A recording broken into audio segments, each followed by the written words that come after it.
Holy 8 simple rules for brainwashing my teenage daughter, Batman. Tiki here, and I have been watching through each and every episode of Batman Beyond for the first time. Dragon, why don't you come over an imposing large screen TV and tell us why we're here?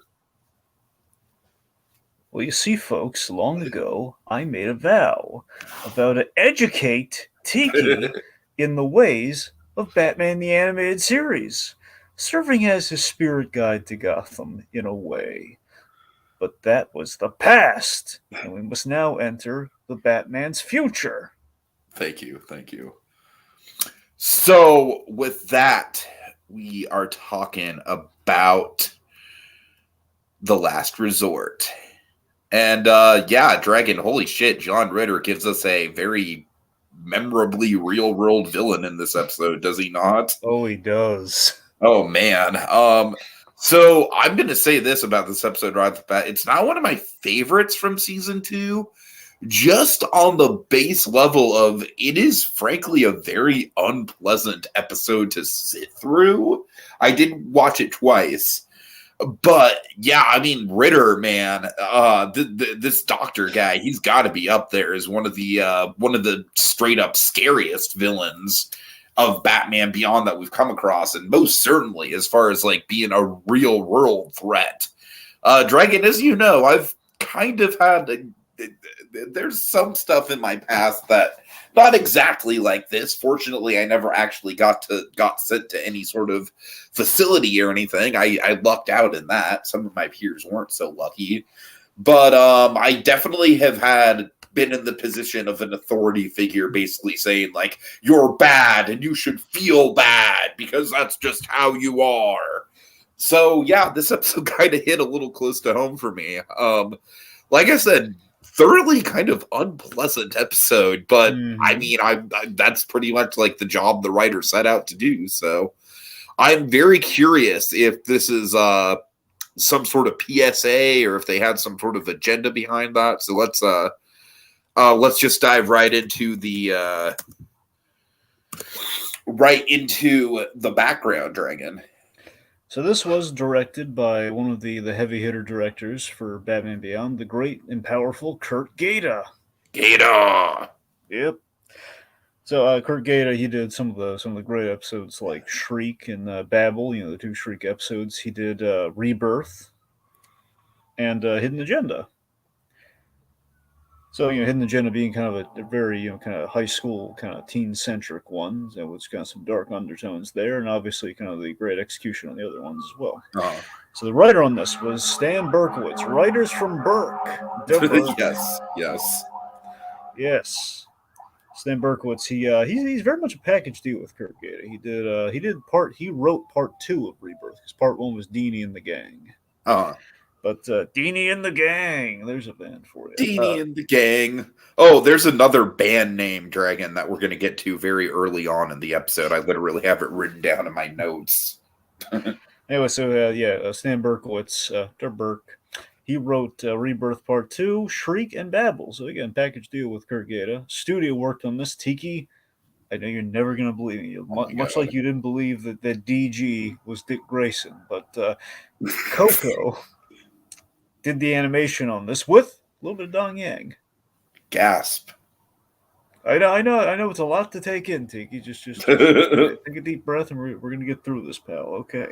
So, so from what I understand, I can't pinpoint the exact influences of the PSA thing about this episode. What I can tell you is that there's likely a little bit of an inspiration from Star Trek episode, where there was kind of like a, it was very much kind of like a brainwashing sort of thing, like kind of like a rehabilitation sort of thing there. But relevantly to this episode, in the early 2000s and late 90s, there was a lot of there was kind of a movement with the teen rehabilitation centers. It was getting kind of big at that time. So I would not be surprised if they made the leap of they've seen all the ads and stuff, and maybe they made the leap of what's the direction we're going? The thing that kind of caught my eye with this, as far as the real world comparisons, was back in this time period. What I kind of thought of was how psychologists were kind of like obsessed with diagnosing kids with ADD. Oh yeah, that was very prevalent, especially around this time. Yeah. So that's the thing. So I can't really pinpoint the exact thing, but what I can tell you is, so I'm kind of teeing something up for later, and this does relate to a big event in Batman Beyond that we are going to get to.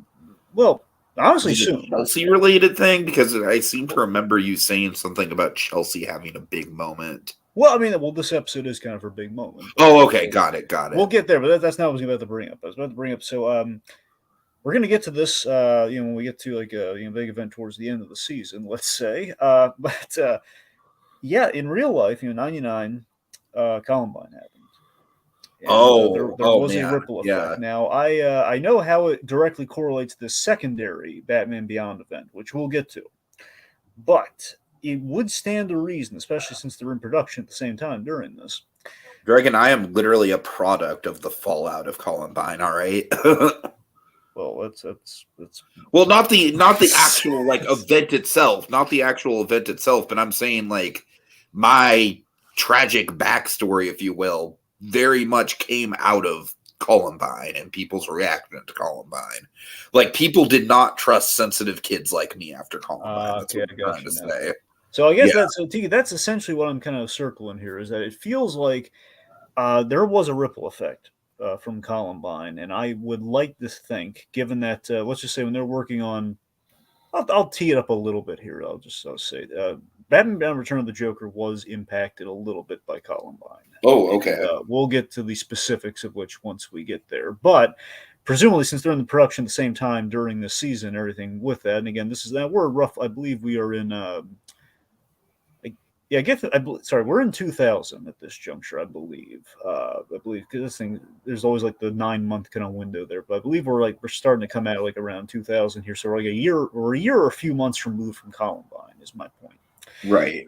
And it's very much, there's a ripple effect, especially with a very teen-centric show, and of course crime, and we kind of have this thing in season 2 where a lot of the crimes are high school related or troubled kids and stuff. So it feels like it's a leap of like the thing that's going on, but also I think all the the troubled teen centers were really prevalent because of Columbine. I think in some sense they were between like the ADHD thing. But especially it's the fact of like, okay, are teens trouble? Are we worried they're going to be up to something, really bad, like all the the punk fads and everything? Are we afraid of the direction it's going, the fear tactics and the scare campaigns and everything? This is kind of like, I believe this is kind of like a low key PSA in response to what was kind of going on at the time, and this is kind of like, and again, I can't verify that for certain, but it very much feels like that, and I would not be surprised given how it did impact a big project for Batman Beyond. So it would stand the reason it's probably like an idea that's happening, shortly after the event happens. The only other thing I can really mention background wise on this is we have we a lot of voice cast stuff. So of course John Ritter playing Dr. Dave Wheeler, who we'll glow about later. David Faustino, he plays Sean Miller. Nice. Yeah. And also a big thing too, we changed Chelsea actresses, and I got this wrong before because I kept saying Rachel Lee Cook because that's the Chelsea I'm used to because of this episode. So yeah, originally it was I think it's Yuri Lowenthal's wife. I'm not sure, Yvette Lowenthal. So Yvette Lowenthal. I mean, I do think she does a damn good job. I really did think she had a standout performance here. No, I agree. I think Rachel Lee Cook is kind of the go-to Chelsea because of this episode. Because they're up to this. Think about this, Tiki. Up to this point, Chelsea's been very much, it's just been like the filler girl kind of category where it's like, okay, Dana has a friend who's kind of popular, and we just have kind of the spoiled rich girl. And sure. I think Chelsea just that thing's Chelsea. And the last time we saw Chelsea, she was in the the Terry's Friend Dates a Robot episode where she's making moves on Howard Groot. So not exactly the most intricate. Howard Groot, everyone's favorite. We are Groot, Tiki.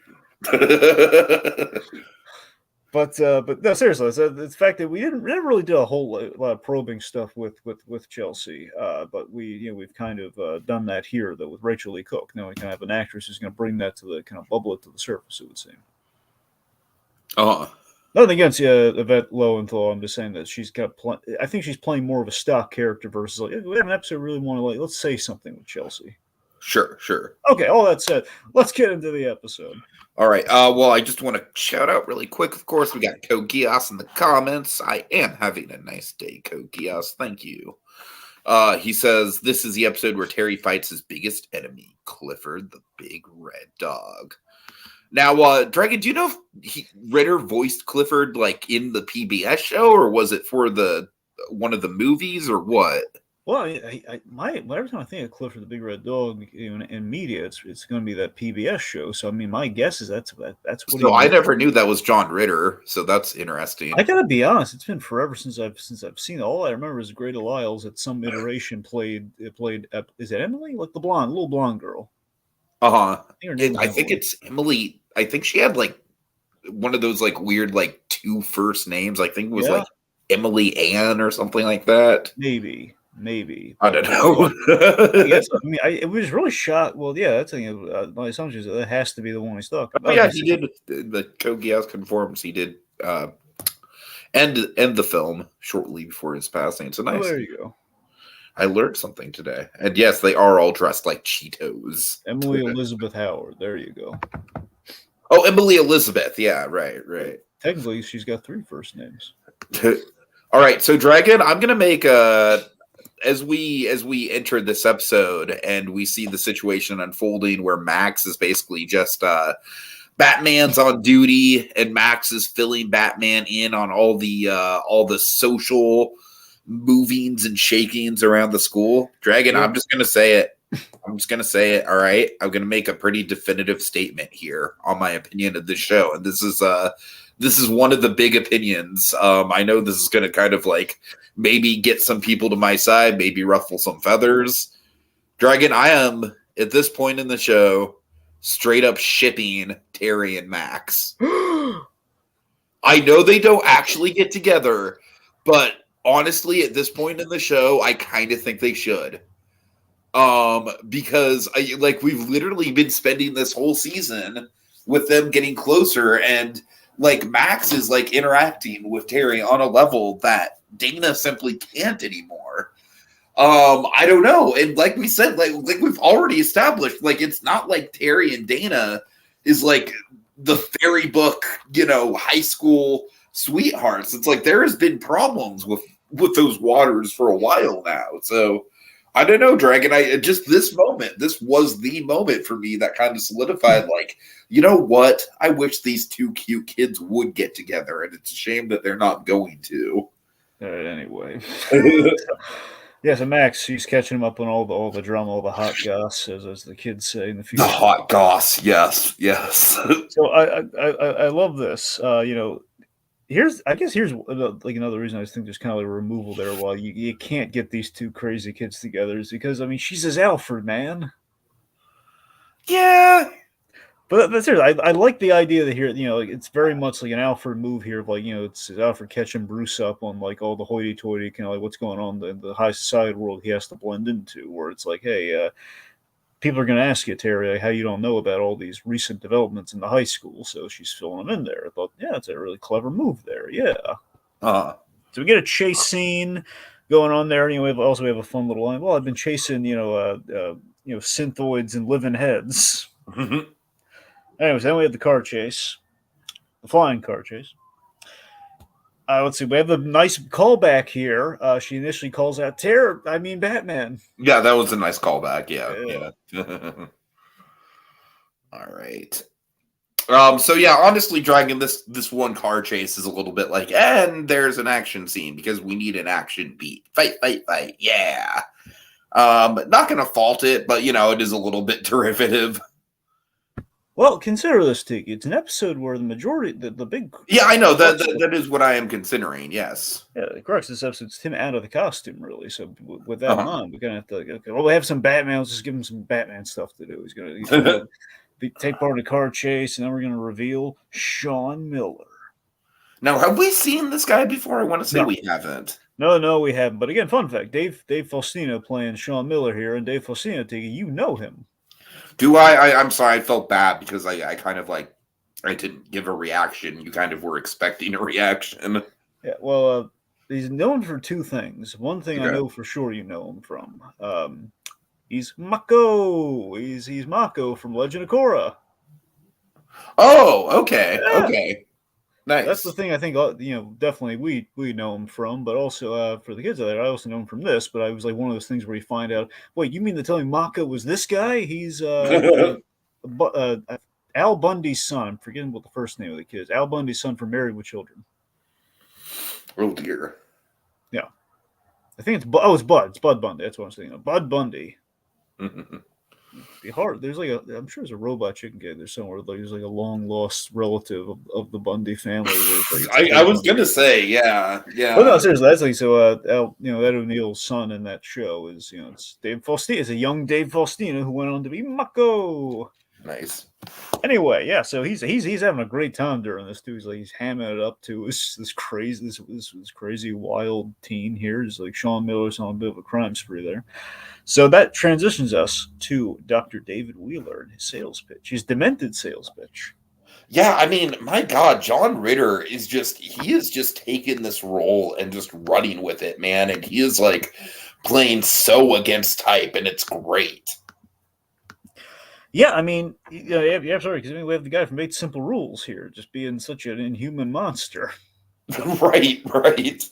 So here's what's really cool too in the writing of this. What's really creepy about this character, really quick, I'm sorry, I don't mean to cut you off, is I just want to kind of put this out there as like a thesis statement about this character, is that inherently, Dragon, you really don't get any motivation for this guy doing what he's doing. It's just money.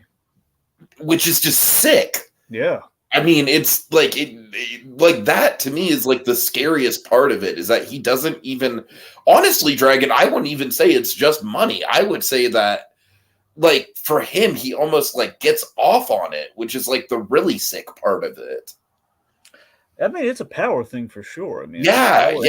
that's what I'm Like, saying. he gets wealth for basically dominating people, and it's creepy. I mean, it's honestly terrifying. So Warp Monarch is in the comment. They say, I hate this episode because of how disgusting the parents are for beating the kids. Mm-hmm. We will definitely get there. But Warp Monarch, I do want to say though, I'm not a huge fan of this episode either. But as I was kind of saying in my sort of like opening thoughts, I do respect this episode for going there. Like this is a very uncomfortable episode to watch, but I do respect it. So all right. In the writing of this episode, right off the top, it's being like, looking at it with a fine tooth comb. I love in the writing right up top. We have like a little bit of world building here that David Wheeler rose to power because apparently in the future, I guess because of I suspect because of the Jokers and everything, kind of probably contributing to trouble in youth culture and everything in the future. I would surmise. Because there are a lot of gangs in Gotham. It feels like more gangs than we've ever had before in the DCAU, which is based on kind of like the variety and stuff we have. Because we have at least at a minimum we have three gangs. We have the T's, we have the Jokers, and we have the Splicers. Anyway, the fact that they're taking advantage of the parental liability laws, as in if the kids misbehave, the parents got to pay for it. Right. I'm not saying it's not a real thing, but it feels like because there's like a tougher, stricter parental liability laws because of all the teen crime. It feels like so based on that. So basically, this guy has this sadistic money operation here. Like he's playing on the fears of the parents, and the ones that actually care, but also the 1%ers who are like, "Oh no, something may be." Well, he has this line child. right at the end of his sick little monologue where he's like, "Yeah, it might be expensive, but think of the alternative." But also, it's like it's twisted in two senses. One, it's like you have like the 1%ers who are like, "Am I not a good parent?" And then they're sending them off, which already is like there's something kind of like unspoken there. But I mean, the other thing too is like, hey, you rich 1%er parents or any just parents period, like you don't want to pay for your kids' mistakes, so pay me instead. I mean, I'm just going to straight up call it like it is. This dude's superpower is like he's like an ultra gaslighter. Yeah, no, for sure. So that's the thing. So sales, but he's playing all the fears, like like are they keeping late hours? Are they Are they sitting on their couch eating a sandwich, Dragon? A fucking sandwich? So I love so that one was my favorite of the bunch because we have like ignoring their schoolwork. He's not ignoring schoolwork. I mean, yeah, he's listening to music, but he's eating a sandwich though. I mean, when is eating a sandwich the face of evil? Oh God! Enough about the sandwich already. Okay, but we have or something worse. So that's the worst one. Is it's something worse? We don't know what it is. Ambiguous. But come to my cult-like ranch where you have long-term therapy for teens. Jared Leto is one of the camp counselors. Yeah. Anyway, so it's expensive, but think of the alternative. So again, this is like scary real world stuff, right? Just a very scary real world idea of like marketing too. And you saw some of these ads back in the day, didn't you? Like the whole like, do you know where your kids are? Do you know? Yeah, no, Dragon. Youth programs definitely, for sure. It was definitely, like I said, I totally got swept up in like. I was a scared little kid who was bullied in 6th grade, and I lashed out. And the school system essentially took me lashing out. It's like, oh my God, he's gonna fucking shoot up the school because Columbine. And so it's like, I mean, as you know, that shit still sticks with me, and it's like I'm still kind of traumatized by it. Like, I don't want to go into detail about it, but yeah, I mean, this episode does hit. Like I said, luckily I wasn't actually sent to any facilities. But let's just say, like, if things had gone more south for me that year than they actually did, I could have, you know, like I was like on that line, you know. Yeah, it could have ended up being like, the age-old Twilight Zone-ish or Twilight. I forget if it's a full-on Twilight Zone that originated this, but the old idea of like the sane man in the asylum sort of thing. Right. Let me out of here. Anyway. So, the school is step by step turning into more and more of a ghost town because which literally means that only our 3 principal characters are still there. Yeah, it's a bit of a cheat, but it's a little bit of a buy. It's a bit of a buy, but you know what else though? Here's the thing. I think that does speak to a little bit of world building because remember there is like a class system in Gotham. I kept saying 1%ers for this reason because. We have shown that there are a lot of like people with money in Terry's high school, and Terry's like a guy coming from like the middle section of like the whole. Like, remember, we stack everyone up in Gotham and Neo. Sure. There's like they have the people at the very bottom, and Terry's kind of in the middle, and then you have people probably closer to like the top of the little escalator kind of like subway system. So, based on that, it feels like like a lot of them. A lot of them have basically, like they probably had rich parents who were able to afford this place, and that's kind of that was my headcanon for necessarily what's going on here, like why it is so much of a ghost town. At least justify why. That does make sense when you put it like that. Yeah. Yeah, I think it's probably that. Also, I don't know if we didn't see Nelson there, so I'm gonna guess like maybe Nelson was just sick that day. All right, that actually kind of is amusing. Just the idea of Nelson just legitimately being sick and just missing all this trauma as a result. I really just think that's the case. I think Nelson's just sick, or okay. Here's the thing: you want to be all continuity driven here. Okay, he's either sick or in the hospital recovering from when Howard's girl, when Cynthia dropped all those lockers on him. Oh, there we go. Oh God. There you go. All right. Anyway, I want to make it brutal. Okay, let's see. Okay, all right. So point being that the school's turned to a ghost town. We're kind of expositing the whole it's Chels calls out the whole thing of like how troubling this is. Like this isn't just like like people being sent here. Well, like these are people like who are non-Sean Miller cases, like I think Adam was the kid's name. So that's kind of what I'm saying with like Dana. Dana literally has one line in this episode, and it's basically to be the devil's advocate for like, well, kids like Sean do need it. I'm like, shut up, Dana. I don't know, Dragon. I'm starting to turn on Dana. Okay, well, no, Sean actually did need that place, though. No, I know what you're saying. Like, but I'm just saying, like, shut up, Dana, because it's like this is legitimately like a serious like thing that we're talking about. I don't know. I feel poor Dana's been saddled with like the you know Dragon, I'm the just saying she's side. becoming kind of useless as the show goes on. No, That's the thing about it, I'm saying she's been saddled with the side B part of the PSA conversation. No one wants side B. okay, fair enough. Fair Or I enough. guess side A. I guess side B is the more interesting one. The point is she's been saddled with side A. You know, no one wants like, I don't need that. Well, let me tell you why you should have that. That sort of right, thing. You know, right, it's right.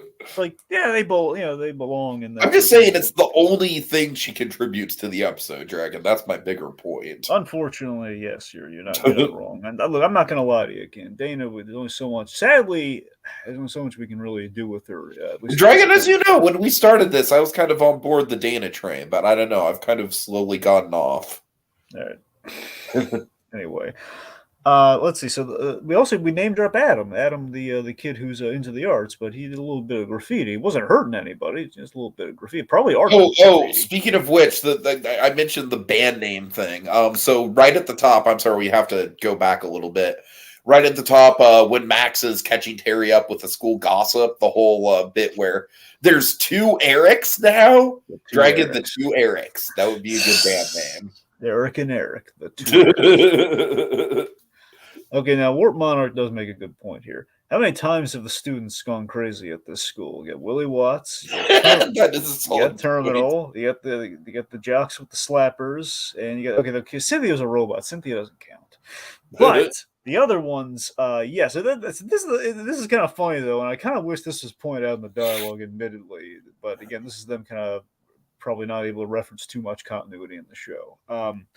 Just the fact that they didn't realize in the writing, okay, we're gonna have a lot of high school related villains because we're thinking about we have like the guidance counselor turn the spellbinder, Right, right.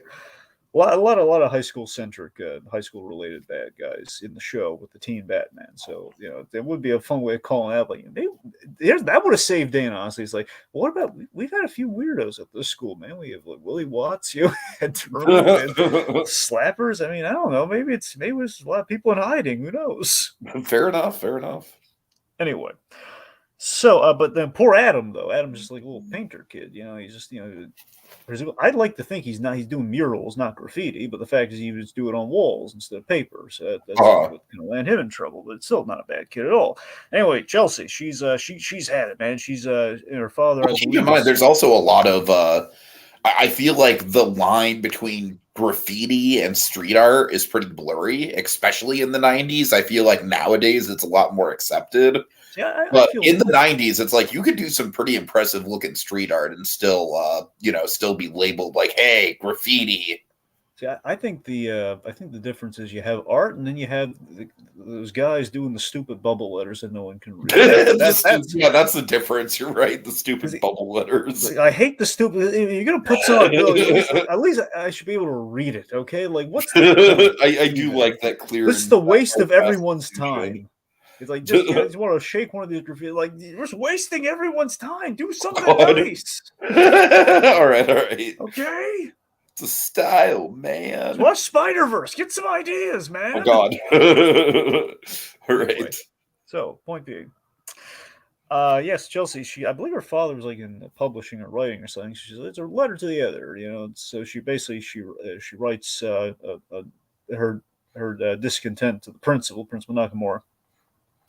And basically, I love how innocent it is. By the way, I love that. All it is like very unschway. That's what I think of your right. I think that's very reasonable. It's like, I'm just saying it's not cool. It's just unschway. But no, Dragon, she's a fucking monster. But you know what, too? Just Nakamura, man, he should have handled that situation a lot better. Like, she didn't say anything really bad. Didn't he was like. Oh, I fully think that he's getting paid off by John Ritter. I didn't think about that. Wow, that's I don't know. It's like too dark for Nakamura, though. I don't know. Maybe. I mean, he was hesitant to send them all home when there was like a terrorist threat on the school. So maybe. I don't know. I'm just saying he seemed a little too jumpy to just do it when, like you said, it was pretty innocent. That's a good idea, T. I never thought about that. It's like, yeah, man, I'd like to think Nakamura. Anyway, so so they called Chelsea's dad. The principal calls Chelsea's dad. Then we have this thing. So here's the thing. Next day, Chelsea's she's not there. I knew her dad had issues with her, but I didn't think so. That's we've set up in the past that her father, remember she did the thing where she was under a spellbinder's control and she threw like she took the valuable thing and she like threw it for him. So based on that, there's been some tension there. He's probably thought the worst of her before when it wasn't really her fault, and this one being like a very minimal thing. He's been looking for an excuse, like he's been looking for the last straw. So that's very interesting that we've seen like parental relationships very we've seen issues in the parental relationships before, like Terry McGinnis and his father. First episode, Terry and Warren McGinnis, they were having fights, but Warren still loved this kid though. Oh, here though, Chelsea's father, he's a piece of work. This guy. I mean, I definitely think he's kind of like the poster person for the shitty, neglectful parents in this episode.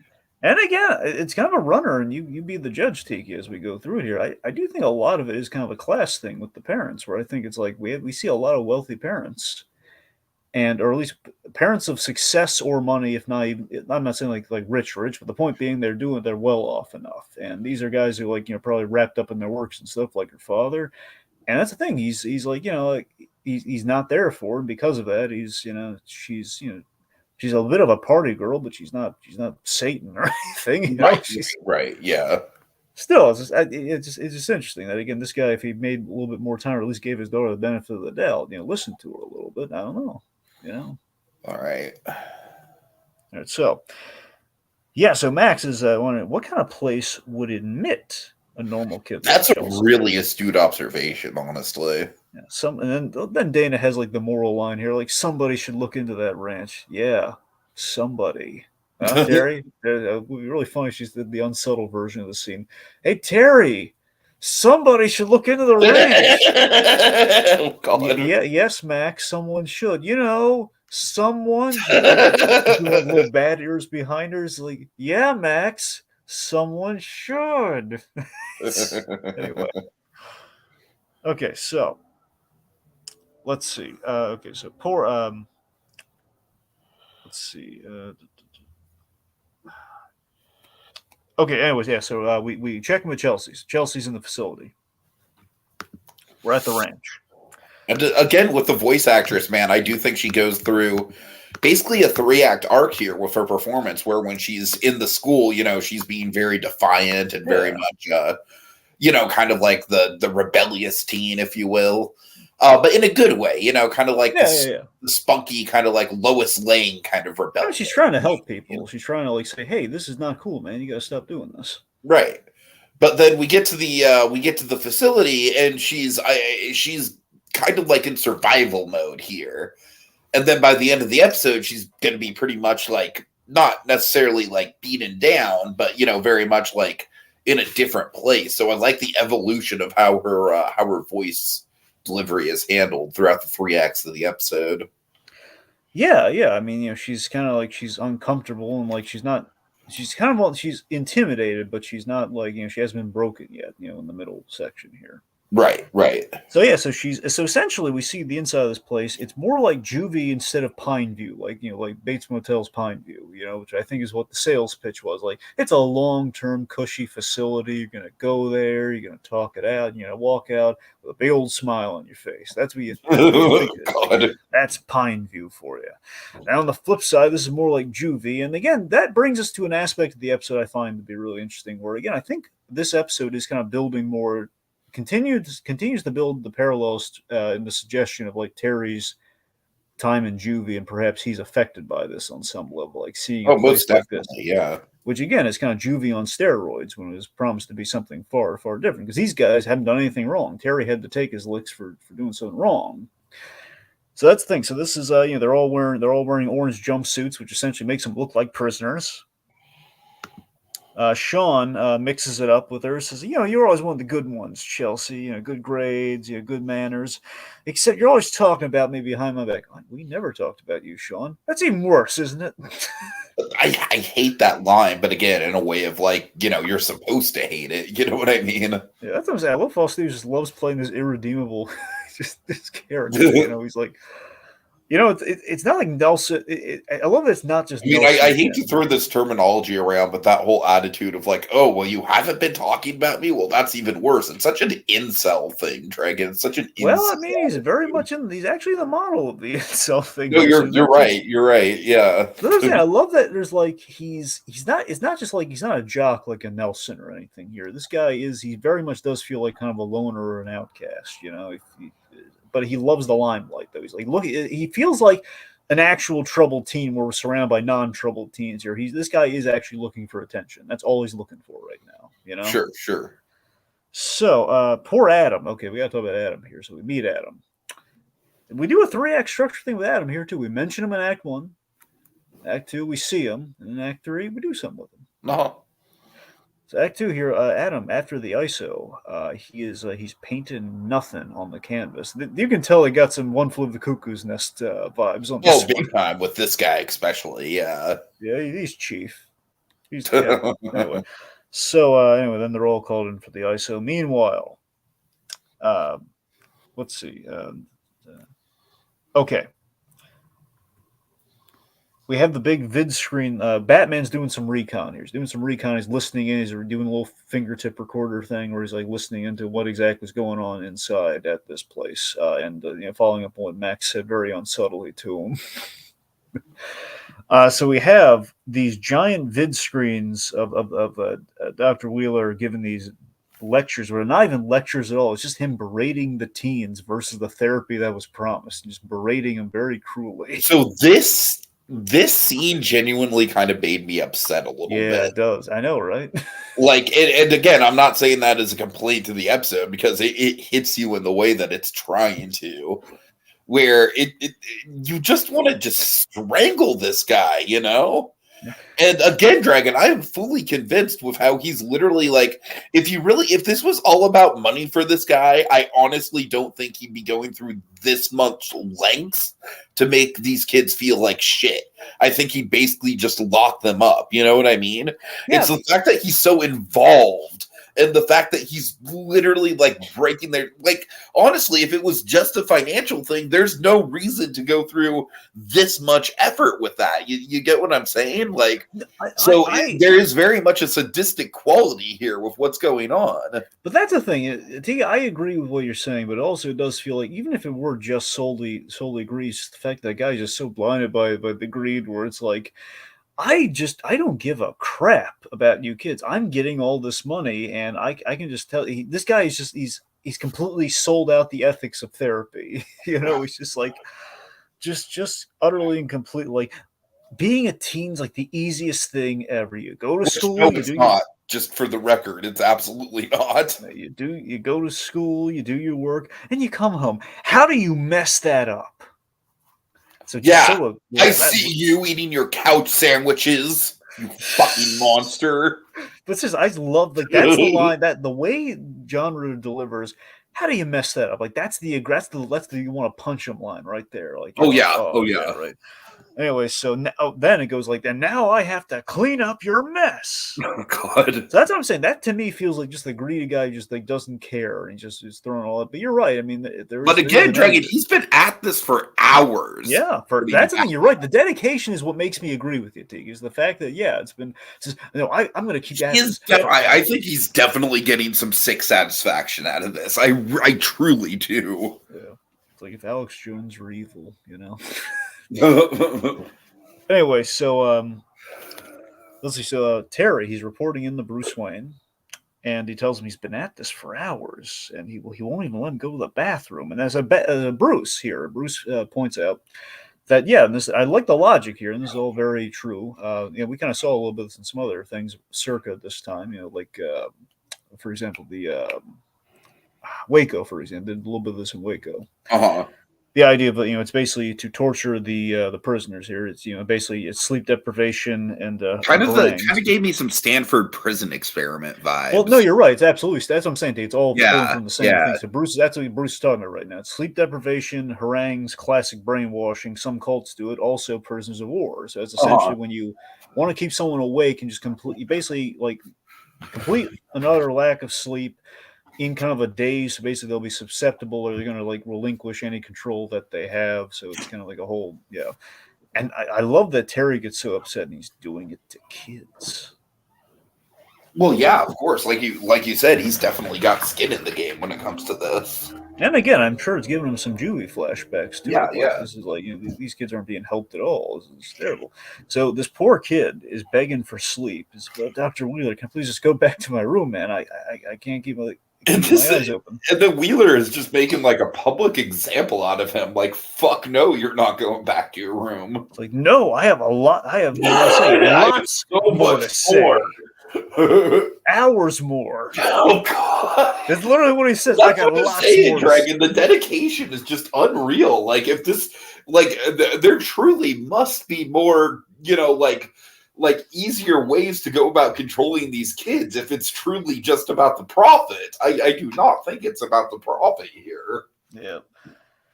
So let's see. So then Vincent is called to put the kid in ISO, and the kid's like, terrified, like, no, not the ISO.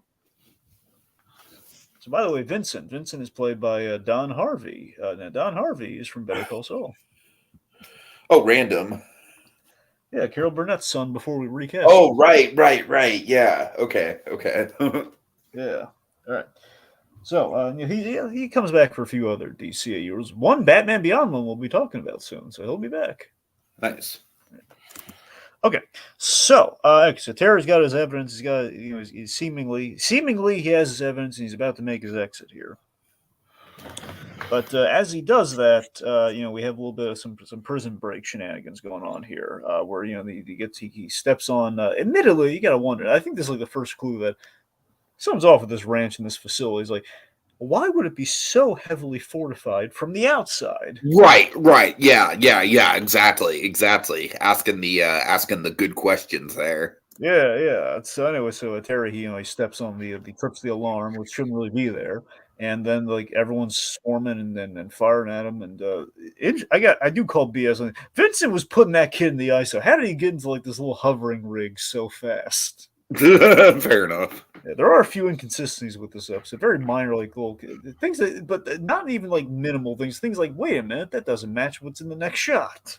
Yeah. So anyway, he's chasing a little kind of fight here as Batman's trying to escape. Again, kind of the action quota.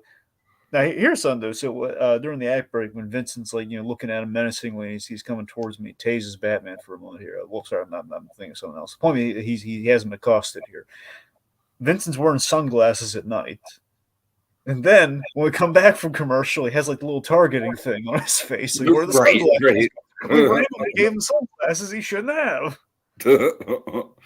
That's gotta be Terry does use his awesome camouflage to blend into a tree to evade him, so that was cool. Evades like a big explosion, but that would have been very lethal. Okay, so in the Batcave, great scene here. So the problem is Bruce Wayne can't take the recording to the cops because very logically, what do I say when they ask where I got it? A little right. Front porch. What do you think? Is that Great Conroy materials? I know where my Great Conroy is. I think the Great Conroy's at the end, Dragon. Okay, it's got to be at the end. Just want to make sure. Okay, we're on the same page. I was just wondering. This is also a good one, but it's not that one. All right, so Terry's got an idea. Going to use do you still get the plastic mini vid cams? Says, yes, he does. And he says, but you're not actually. Like Bruce is a little concerned for him here. Like, you're not actually going in there. Or he's like, some jobs are too tough for Batman. I love how Bruce is concerned about him probably on multiple levels. Just the fact that this is a dangerous facility, but probably on a deeper level. Just, him knowing Terry's history and just that it's going to be traumatic for him. Yeah, so it's really subtle, but it's nice, nice. Yeah. But also a little hint of comedy too. And says sometimes Terry McGinnis has to swing some action, and he raises an eyebrow at him, like, really. All right, so we get the security checkpoint. Terry's got to check his backpack. Mm-hmm. Yep, checks the backpack, and he says, "What's in there? Security blanket." Importantly, Vincent is the security guard. Come on, say it. Say the thing. I'm Batman. Yeah, there you go. Right. So Anyway, so he goes through is what's in that security blanket, something like that. It's always I I like gotta the be honest. response, by the way. That's a good response. No, you're right. It is. I'm always worried every time we put the bat suit in the backpack. Like some wouldn't someone look through the bag? Dragon, if this was an actual prison, yes, absolutely. I know that's the thing. That's one of that. You're no that, exactly. You know, it makes you worried. Like every time he brings that in his backpack a lot. Right.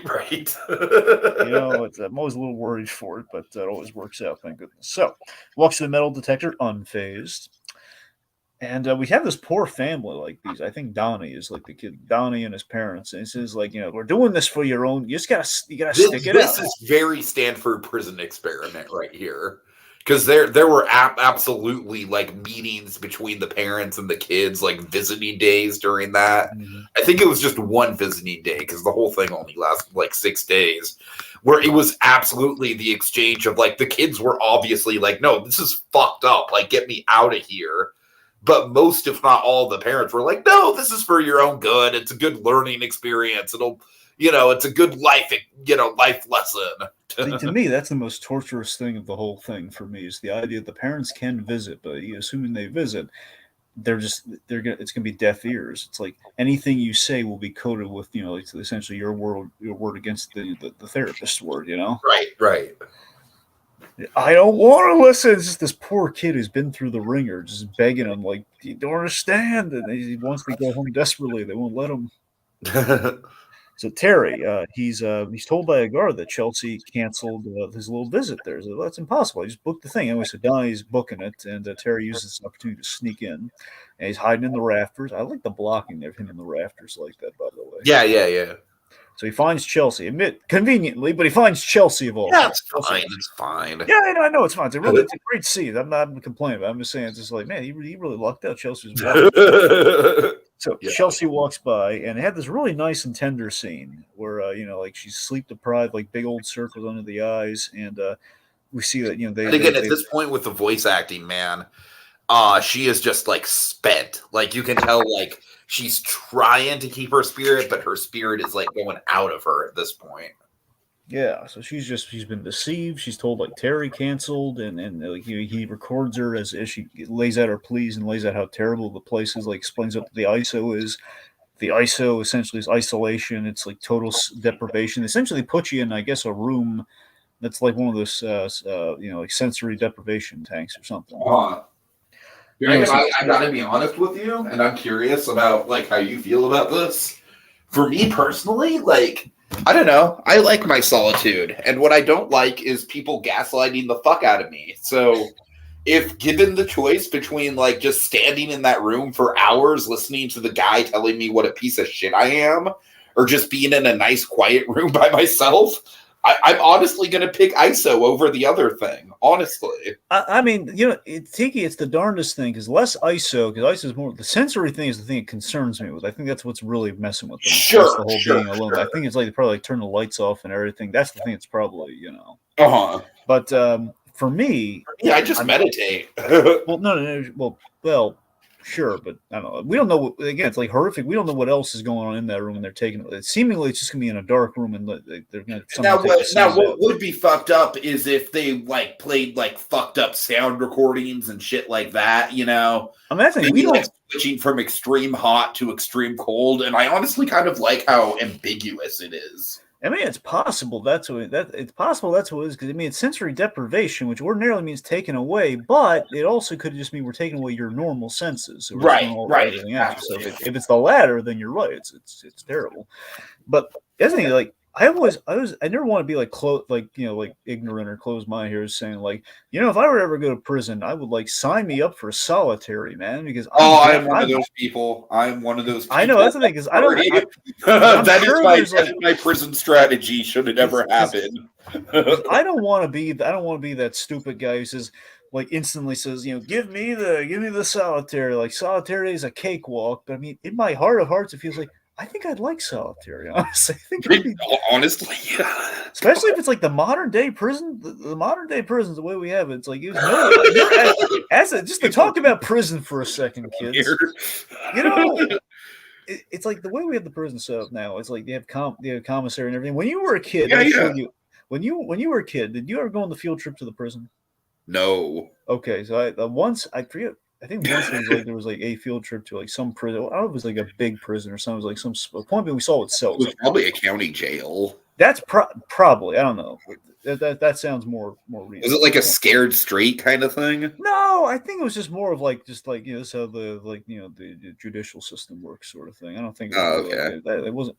I mean, maybe it wasn't. It just kind of went over my head, but I don't know. The point being, I was like, "Oh man, cool! They're seeing the architecture of this prison." I would love it if it was meant to be a scared straight thing, but it just went over your head because you were geeking out like thinking you were in the GCPD. I know, yeah, it's essentially. As a kid, it was like, "Oh man, we're seeing where all the bad guys go." Oh God! I'm not gonna lie, that was very much what was going through my head as a kid. But my point is, I think when you're a kid, or when you see it, or not just when you hear about it, you hear prison, you're thinking, okay, it's it's for the media. It's 3 square meals, and that's it. Maybe it's some time in the yard. You get the shower, which is a nightmare in its own right. Those are like the 4. That's all you get.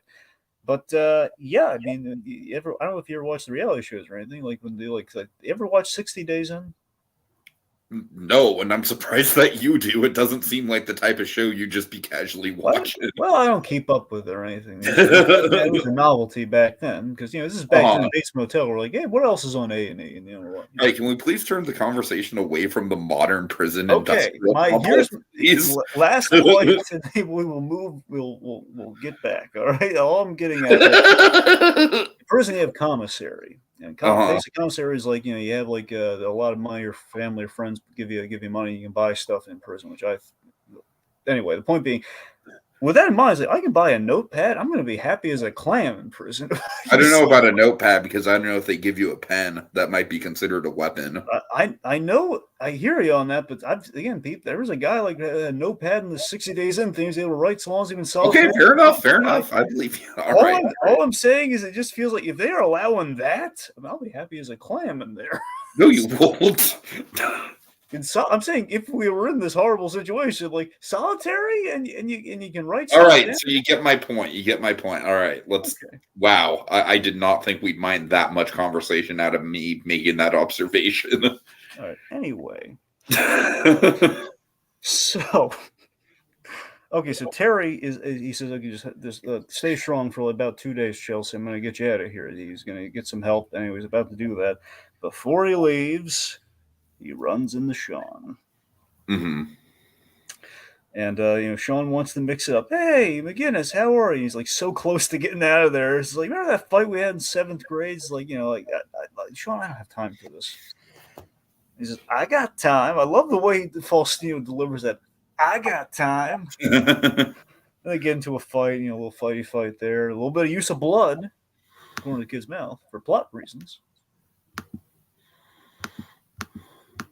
Anyway, so Dr. Wheeler and Vincent show up, and they find, like, okay, Sean, you was pretending to be with the program, weren't you? You're getting ISO in the morning, buddy. He says, like, no. Then he gets all threatening here. It's just like, hey, I'll get you for this, Wheeler. I swear. I swear it.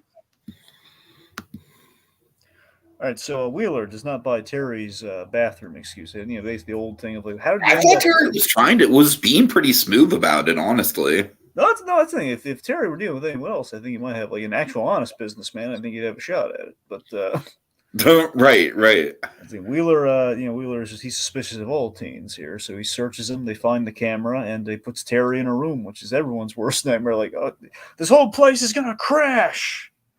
When the parents find this whole place is gonna crash. So the plan, very sadistic here, is like, okay, so the plan is we're gonna hold Terry overnight, see if anyone comes looking for him. If they do, we destroy the disc, my word against his. But if no one comes, more permanent solution, which that permanent solution is we're going to fake a motorcycle crash and kill him. That is super dark, yeah. Yeah, which, I mean, here's my fear is that, hey, what if it took someone more than one day to find that Terry was gone? Right, exactly. What then? Like his poor mother. It's like motorcycle crash. What? Oh God. All right. So Sean learns that Terry's going to get ISO in the morning because Vincent warns like, well, the kid's a fighter. He's not going to be able to be killed without that putting up a fight. So we'll give him ISO in the morning too. So Sean learns this. He's laughing and basically exposits, "Hey, we're both getting ISO in the morning, buddy. Welcome to the Misery Club." God, yeah. So I do love the idea that Sean's like laughing his head off, like, "Hey, shut up, man! I'm trying to sleep." So Terry proposes a team up. Now, what I love here is that this is Terry doing some Batman training. Yeah, no, this is some genuinely pretty good Batman moments from Terry. Yeah, Terry's trying to do the age-old thing where Batman's trying to reach the bad guys, and sometimes he's successful. And Terry, he's not been successful yet, but he's seemingly he's getting there this episode until the end. Uh-huh.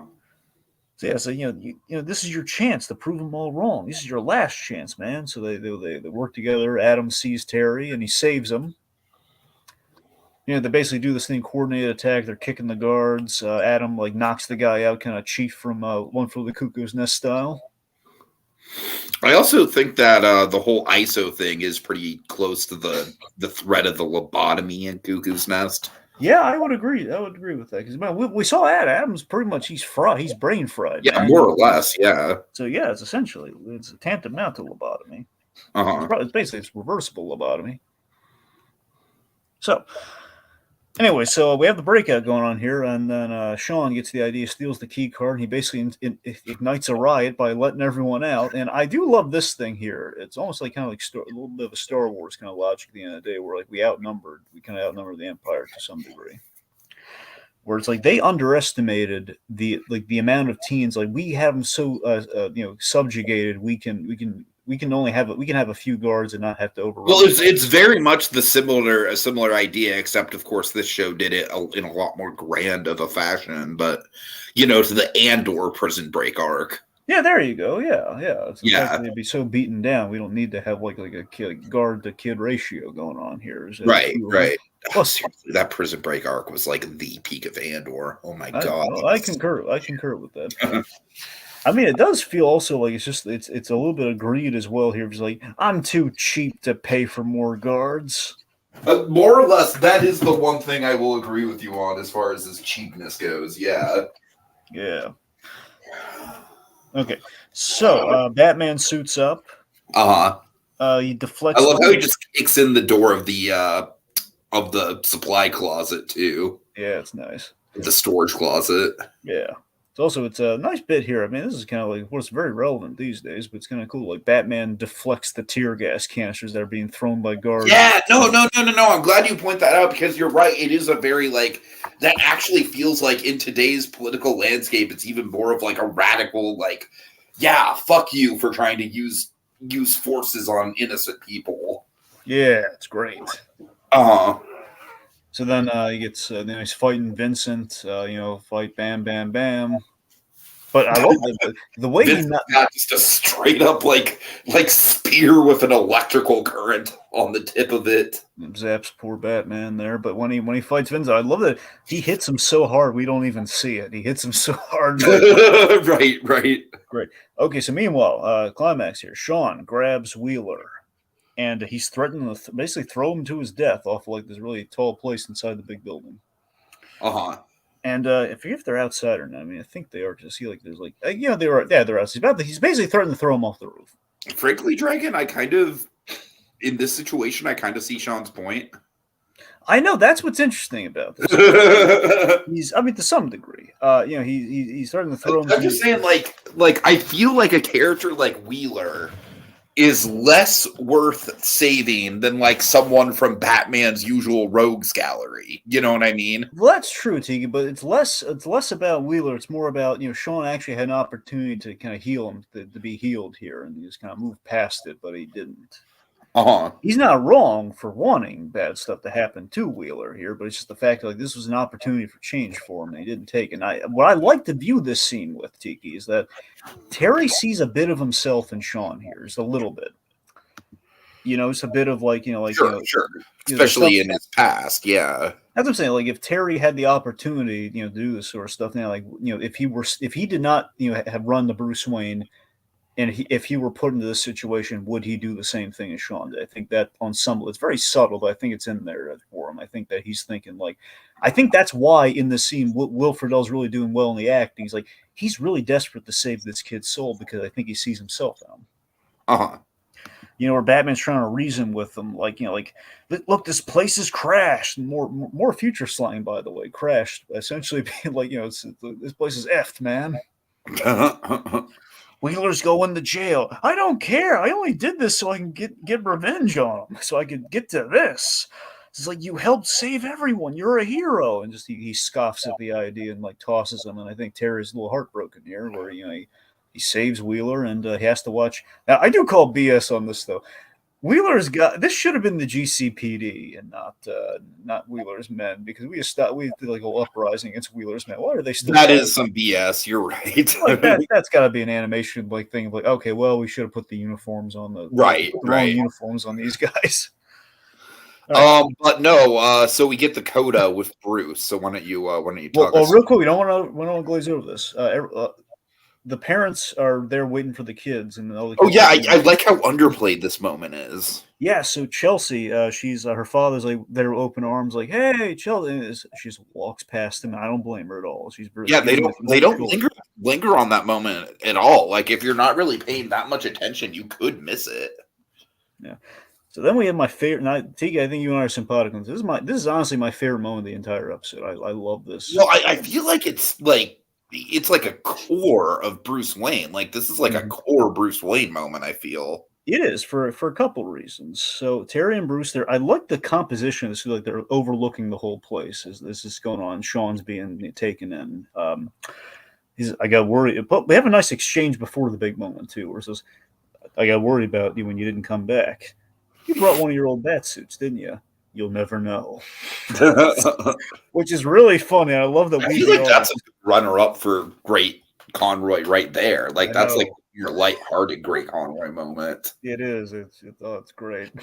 I love the fact that we really don't know. Like, I mean, you know, Bruce saying he might have brought that. Right. He's not going to leave Terry in there. But I don't think he's going to suit up, but he's not going to leave Terry in there. I think he'd probably buy the place from him. Anyway, we have this thing here where he's just like, they're not, because this is like a real life thing too, because these places still do exist, but hopefully actually, more Pine View than Juvie, like these actual teams. This is like, they're not all like this.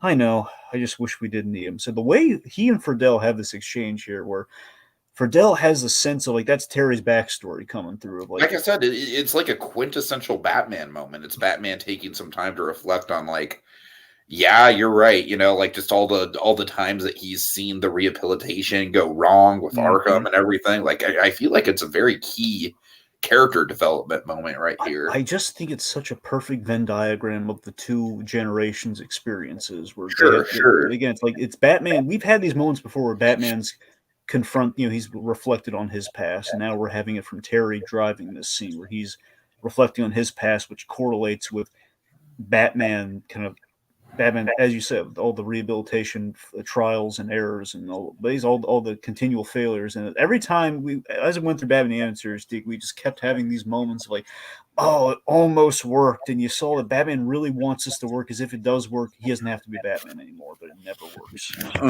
So the way Conroy delivers, I know. We see Sean, he puts the hand on the shoulder. I know. Like the I know is just everything is conveyed in those two words. Very cutting. Oh, perfect. So yeah, final thoughts on my end, Dragon. Like I said, it's like I appreciate this episode. I respect it. It's not going to be one I'm going to be rewatching, but I feel like just as a piece of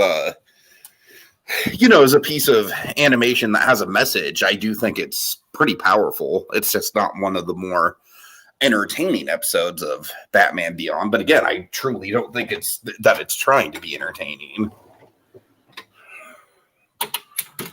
Yeah, again, this episode is it was always an interesting one. I think looking back on it, seeing kind of the parallels to Terry's backstory, which I mean, it was always kind of there, but it was always something that was like never really. I don't think as apparent as when going through the series again to see how pivotal it really was, because always like a relevant kind of PSA sort of episode. But it's an episode I think does have a lot of underlining strength to it, and the ending is just I think just utterly beautiful in the exchange between those two characters. So.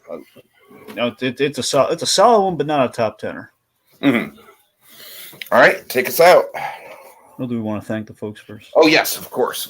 Well, thanks to Co Gias and Work Monarch for joining us in the comments. Thank you for reminding me, Dragon. Mm-hmm. All right. Layoffs to law breaking, expensive lifestyles at a high cost. Stepdad drama. Can the Batman stop Armory?